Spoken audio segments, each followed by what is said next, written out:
Namaskaram, Deepak. Wonderful to be talking to you. This almost, I don't know if it's 3 years since we met and spoke 2.5 years, That's I right. think. Wonderful. It's always a privilege, always an honor. Please tell me, you're the doctor, you're the boss here.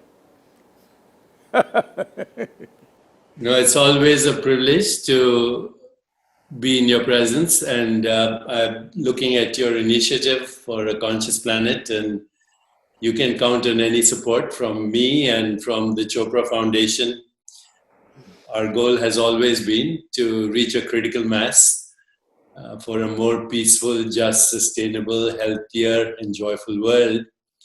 And obviously, we can't do that unless we take care of our own ecology, which is inseparable from the ecology of the world. It is, but because I'm a horribly pragmatic person It's true, you're pragmatic. I'm just looking at, right now when because I would definitely not approach ecology as something separate from myself in my life, in my experience, nor with people around me. But in the larger world, I think because the situation is so dire, because the biodiversity is collapsing the way it is collapsing, if we want next few generations to see, what I see is, I don't believe the planet is in any kind of danger or anything, that's all our imagination. But human life will suffer immensely in the next 3-4 generations if we don't make the corrections. Even if you make the corrections, for all you know, you may be only postponing the suffering. Maybe you don't want to give it to your children and grandchildren, but you don't mind 5 generations later they're getting it. We don't know, that's not in our hands. Our plan is at least for the next generation, we must leave a better space than the way we have made it right now. In that context, what I saw was, I've been looking at these various, data from United Nations, from various universities and everything. What I see is, this is all PhD stuff. On the ground, if you really ask people, if they have water shortage today in Chennai, they know there is water shortage. But they don't think that's an ecological problem, they think that's a political problem. They think it's a social and political problem, they don't think it's an ecological problem. So in that context, people are aware to some extent, there is water shortage, there is this, that, there is pollution in the city. If you give them enough water and give clean air in the city, they don't care a damn, the entire world is burning up, they don't care a damn, that's where people are. So in my opinion, tell me if I'm wrong, I believe only 1 to 2% of the population is reasonably conscious about what's happening in terms of the damage we are causing to the world. Rest of the people either don't know or don't care. Another 2-3% are only conscious about air pollution in the city, water shortage, this, that, things that directly affect them, not things that are happening which are seriously damaging to the planet. And when I say damaging to the planet, I'm not somebody who thinks planet needs to be saved by us. If we just sleep for 25 years, everything will be back to normal, okay? That's all it is. So, not in that context, but as a fundamental responsibility to at least leave everything as it was given to us when we were born, how it was, at least to that level of ecological cleanliness, we must bring that much biodiversity we must put back, because particularly the maximum damage has happened in the last 50 years in terms of loss of biodiversity. 70% of the vertebrate population is gone in last 50 years, which is crazy. And 1 in 5 of the species which are on the planet right now are under some kind of threat. So with all this happening, I thought taking the world in segments of latitudes like equatorial climate, tropical climate, subtropical and temperate like this, all the nations which are in that band of latitude, at least 60% of the population should know what are the 5 things that must happen in our country. What are the 2 to 3 things that should never happen in our country? I'm saying everybody who's walking on the street should be conscious of it. Only when that happens, because nearly 90% of the nations are in some way democratic in their own style of democracy, they're in some way democratic. Democratic process means today about 5.26 billion people have franchise, that means they can elect their governments. Among these 5.26, my aim is at least 3 billion people. If you can make them conscious, what are the 5 things that must happen in their nation? If they see anywhere on the street, they must know this is not happening. What are the things that should never happen in their country? They must know this. That means it'll become an election issue.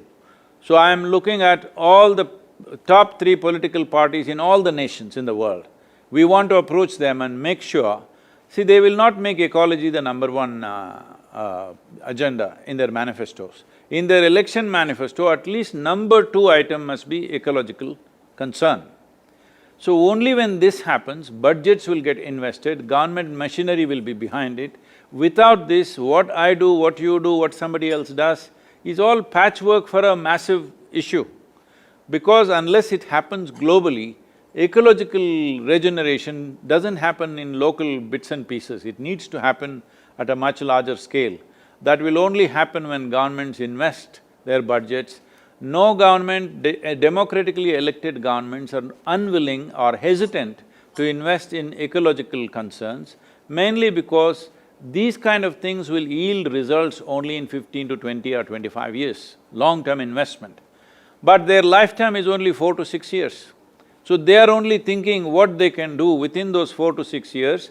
Nobody is willing to invest in something long-term unless a majority of the population stands strongly behind that and says, this is what we want. If that comes from the people only, it will become part of the policy. Once it is policy, there will be budgets and there will be government machinery. That is when real things happen. Otherwise, organizations and foundations can do as much as they want, but I'm not saying it's useless, it is very, very nominal, it's not really phenomenal.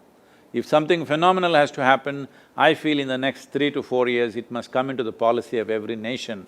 At least if economy is number 1 item, number 2 item must be ecology. Sadhguru, as you said, you're a practical man, you're a pragmatist, and this is the most practical thing I've heard with reference to ecological sustainability. So count my support, count the support of our foundation and our network. We are happy to serve in any way. You did mention the PhDs, but even the PhDs are wrong because they're not seeing the issue which is directly at hand, which is our health is directly connected to ecology and the health of future generations. Now we know a lot about what is called epigenetics and how gene modification occurs as a result of environmental damage. Even the COVID-19 mutation is a result of damage to the ecology. So as we can see right now, it's becoming obvious, by the way, that as we have been sequestered in our homes, the ecology is repairing itself. The birds are singing, the fish are returning to their dead lakes. Even the canals of Venice are seeing fish. You can see the stars at night in polluted cities, and it's also becoming obvious that an oil-free economy is possible. We are seeing that when the price of petroleum goes down to less than 0, you know something is happening. So the COVID-19 is a message from the planet. Human beings, unless you fix yourselves, you're in danger. As you said, the planet will take care of itself. Every ecological expert that I have spoken to says that if humans disappeared from the planet, life would flourish on this planet in 5 years. If insects and bacteria and viruses disappeared from this planet, life would stop in 5 years. Life will end. Life will completely end. If the worms… So our health, our economy, social unrest, social justice, economic justice, economy, peace, conflict resolution are directly linked to what you're saying. If we don't do it, we are doomed. No, the greatest conflict that is happening right now is what we call as our economic engine, which is… That's right. Which is a bulldozer engine, which is bulldozing everything. And if you really look at it, I've been talking to lots of business groups and other things. I've been just reminding them, see, this is not just blaming any one person, all of us, every one of us. The way we've been driving, we are drivers without steering wheel in our hands. We don't know where we're going. We simply throttle on, no steering. We don't know where we're going, we're just going. It takes a microorganism for you to stop. You don't have brakes. You don't have brakes, you don't have steering wheel, you're just driving. Does anybody know where are we planning to go as humanity, as economy, as nations? What are we trying to do? There's really no plan, we're only hand to mouth. We did all this science, technology, everything, thinking we will live long-term well-being. But we are still living hand to mouth. Every day, stock market will tell whether we will survive or not survive. It's like a barometer going up and down every day, creating anxiety for thousands of people all over the world. So, in many ways, this is a reminder, yes, but the important thing is, see, this virus right now, because of so much communication, television, internet, everything, virus has become larger than life. Otherwise, many times this could have happened in the past and nobody even noticed. It happened, some people got fever, some people died, some people went on, and life went on this planet, it could have happened 1,000 times. But now because of communication, we are seeing an enlarged version of the virus which is coming like a wrecking ball towards us with thorns in it. So, it is looking like hugely magnified. I am not trying to belittle the danger attached to it. Already, unfortunately, more than 400,000 people are estimated to have died, and many others are in hospitals, at risk. I am not trying to say it is nothing, but it is mainly because one thing is concentration of human populations, another thing is our ability to move from any place to any place.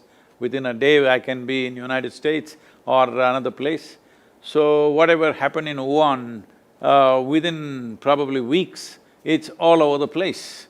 So, this would have never happened 500 years ago. If it happened in Wuhan, there only it would… 10 people will die and rest will recover and whatever will happen, that's all it would be. So, in many ways, it's our lifestyle, and even now, as far as you should know better, but from whatever I've got from various doctors and scientists, they are saying every day on an average, 128 scientific papers are being published about the virus.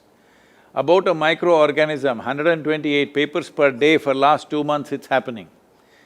That means we are breaking the microorganism's characteristics into that many parts and studying it in so many little parts. That means actually we know nothing about it. The only way we have done some successful control of this is by controlling human behavior. We've done nothing about the virus. Fanciful talk about vaccine is happening, but if we come up with a good treatment protocol, that itself is a miracle. If we have a good treatment protocol, if I get the virus, I will not die, I can recover with a few days of treatment. If that much assurance comes, people will go about doing their business. Right now, we are talking about how to completely eliminate the virus, do this, do that. I don't think so, we should eliminate the virus because what benefits it has within itself, we're yet to realize. We're only seeing that it's uprooting some lives. Yes, it is tragic for those who have lost their loved ones and those who have lost their lives, it's not a joke. But we don't know what it is hiding within its process, because as you know, and almost every other medical personnel, and today because of internet almost everybody knows, a large part of us is virus, bacteria, microorganisms, a large part of us. There is more of them than us. Compared to the cells which have multiplied from our parentage and the number of viruses and bacteria and microorganisms we have is much more. So, they are living with us, they are us in many ways. You cannot say there is something that is me and there is something that is microorganism, it's all mixed up. So without them we cannot exist, but without us they can exist. So, what great things they will do for us, we don't know. There is some research telling us that 100 million years ago, this whole human placenta came mainly because of a virus infection. So it is the virus which gave us this placenta, which gave us the possibility of reproducing successfully, and the mother's womb, what happens, all those complex creation process that happens in our mother's wombs was instigated by a virus. So we don't know what this virus will bring, maybe we'll grow horns or a tail or wings, I don't know what. Let's see, you must tell me, you're the doctor. Well, our current science, as you said, first of all, you said something very important. The virus is a very small bit of genetic information. That's what it is. It's a very small bit of genetic information which has now devastated everything from economy to health to politics to international relationships, etc. This little bit of genetic information has devastated the world. And you also said some of this alarm may be exaggerated because of the way, we communicate, and it's so easy now to get the information. Some of the television channels in India, the virus is coming like this, like a wrecker ball at you. That's right. That's right. But here's the advantage of this. Just because we can communicate, and we're doing so right now, we actually, through technology, are rewiring the global brain, the planetary brain, through technology. And this communication is very important, and these actions are very important, because without this conversation, we would only be in a panic mode. But with this conversation, we are seeing possible solutions, and you're offering a very practical solution. Here's the important thing to remember when we go for practical solutions is, even as we take the practical solutions, we have to see the direct connection between the genetic information in our body, and again, you used another word, maximum diversity of genetic information. The genetic information in our body, 99% is actually bacterial and microorganisms. 99%, maybe 95%. You're making me feel like a virus, huh? Well, we are, you, Sadhguru, you and I are the awakening of bacterial and virus consciousness. One day, the viruses and bacteria said, let's use this organism, Homo sapiens, as our host, and then we can survive. So we are actually the host for the genetic diversity of the planet. We are the host. If we ruin it, we ruin ourselves, because we depend on this genetic entanglement of genetic information. All life on this planet, not just human life, plant life, animal life, all life. You said in the mother's womb, we were shaped by these microorganisms, but actually as we journeyed out into the world, we absorbed everything. In fact, these days when people do smart obstetricians, when they do cesarean section, they actually take all the secretions of the mother and they put them on the baby's body. They put them in the mouth, in the nose, so that the baby can inhale these microorganisms, can smell it, can swallow it, and be covered by it, because our lungs and our intestine, our entire body depends on them. So is that being done as a standard practice? Say that? Is that being done as a standard medical practice? Among the smart obstetricians, yes. Oh. Right now, they are recognizing that in urban cities, 30% of the microbiome has disappeared. Mm-hmm. So if somebody lives in New York City or Chicago or Delhi, for that matter, 30% of their microbial genetic information has disappeared. And it is disappearing, and this is directly linked to chronic diseases like diabetes, heart disease, hypertension, strokes, indirectly to cancer, autoimmune illness, and propensity to premature aging, and all kinds of human problems.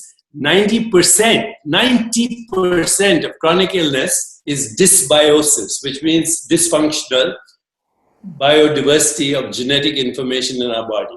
And the people who are getting sick, by the way, the people who are even now, young people who are getting sick, they have what are called acute inflammatory storms in the body.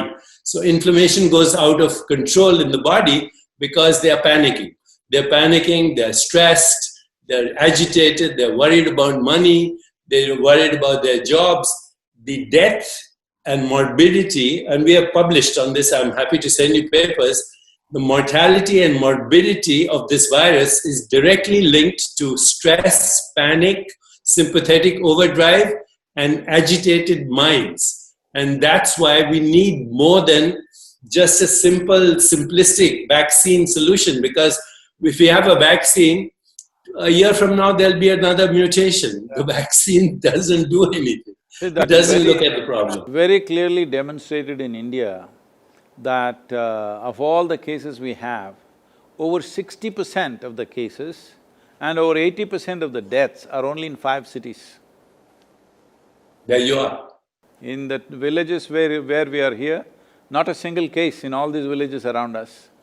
But only in Chennai, Mumbai, Ahmedabad, Delhi and one more city, what? Lucknow? Bangalore? Bangalore not much. Bangalore they've controlled well because of door-to-door management. I think it's obvious now with this that, ecology is the main issue of our times. The air is our breath. The oceans and waters and the rivers are our circulation. The earth is recycling as our body. Even the atoms in our body were forged in the crucible of stars. So, you have a personal body, you have an extended body, they're both yours. The planet is your body. It's recycling as the ecology and the genetic information and the micro diversity of these organisms, and we're not looking at that. We're looking only at vaccine. There is something little more basic than this genetic information. Even pre that is the elemental stuff in the world. So the entire yogic system, the basis of yogic system is called Bhuta Shuddhi. That is taking charge of the 5 elements of air, water, earth, fire and space. So these Panchabhutas are 5 elements, taking charge of that is the entire yogic system. It's funny because today I had asked everybody to,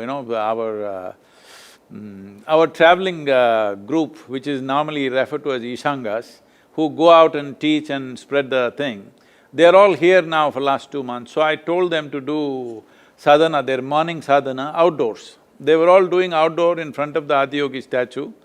But in the last few days, the monsoon winds have picked up, it's very heavy here. Like it'll touch 50 kilometers per hour, sometimes up to 70 kilometers per hour in gusts. And also mildly raining, anytime it will rain. We're very close to the mountains. So today morning I went to see how are they doing their sadhana in this wind and rain, but only a small number were there. I asked, what happened? They said too much wind. So I put them up now that from tomorrow I'm praying to the rain gods that every day morning 5 to 8 it must rain and all of you must be doing your sadhana in the rain. It's very important. This is not a boot camp to harass you or something, because if you distance yourself from the elements, you're gone. You may be alive, but you're gone because life doesn't throb in you, no realization will be possible, because if you want to touch the peaks of your consciousness, everything must be on. Right now, if survival itself becomes a challenge for you, what peaks will you touch? You will not even be interested. When survival is in question, nobody is interested in anything. So it's very important that your survival is not even a concern. If you sit here, everything is going on. If this is happening, then only you will want to explore different dimensions of life. So from tomorrow on, everybody is there in full rain and heavy winds doing their morning. That's beautiful, that's beautiful. After all, that's the meaning of yoga, right? To be in touch with the source of all existence. And you're right, the Panchabhutas precede all genetic information, and that also comes from one undifferentiated consciousness. And if we want to be intimate with that consciousness, then yoga is the only way. Yoga is the only way in all its dimensions. We are doing everything possible. You must also join hands with us to change the image of yoga. Because I know in California, maybe I don't know how it's in San Diego, at least in Los Angeles, yoga means Lululemon pants and one day is my cycling day, another day is my jogging day, one day is my yoga day, that kind of stuff. So we are seeing how to change the image of yoga, that yoga is a comprehensive science and a process to bring this unity, because the very fundamental is unity. What you're talking all this time is just that there is no separation. But separation has happened mainly because, it's the magnanimity of the cosmos, it's the magnanimity of the creation that it gave you an individual experience, though you're as small as a virus compared to the cosmos. What virus is to you, you're just that, a speck of dust. But to this speck, an individual experience has been given.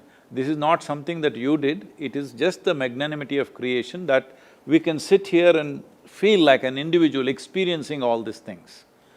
But once we take this individuality rather too seriously, suddenly we will get imprisoned in our own individuality. Individualism is imprisonment. This imprisonment is not just creating mental structures and emotional turmoils, this is destroying body's ability to live strong. Living strong is not happening to most people simply because they've become cubicles of their own, that their individuality has become too strong, and people, unfortunately, largely, I'm sorry if I say something wrong, medical fraternity has not recognized that what you do with your mind and emotion will inevitably build a cocoon around yourself, and a cocoon is not a protection, a cocoon is a coffin. Well, I have nothing more to add. You've said everything. Just one phrase encapsulates everything. Yogast Kuru Karmani. Established in yoga, perform action. This is the call of the moment, and thank you for leading it, Sadhguru. Thank you.